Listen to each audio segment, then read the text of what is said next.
এবার জানবো case study. Case study হলো কোরআন নাজিল করেছি আমি, এটা আল্লাহ বলেছেন, আমি কোরআন নাজিল করেছি আর আমি তা হেফাজত করবো। ইন্না নাহনু নাযালনা যিকরা ওয়া ইন্না লাহু লাহাফিজুন। আর এই সূরা 9 নম্বর আয়াতে এই কথা আল্লাহ জানিয়েছেন।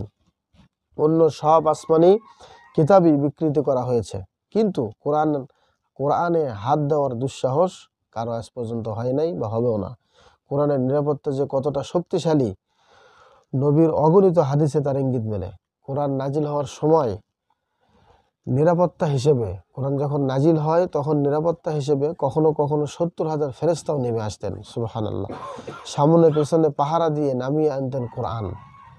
অথচ আফসোসের কথা, সেই কোরআনের সাথে, সেই ঐশী বাণীর সাথে আমাদের আচরণটা কেমন? 2-4 পাতা বইপত্র পড়েই আমরা একজন মুফাসসির হয়ে যাই।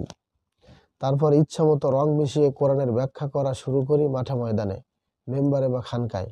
একবারও কি আমরা ভাবি যে জ্ঞানের কমতি থাকার কারণে যদি কোরআনের একটি হরফও আমাকে দিয়ে অপব্যাখ্যা হয়, তার ফলাফল কত ভয়াবহ?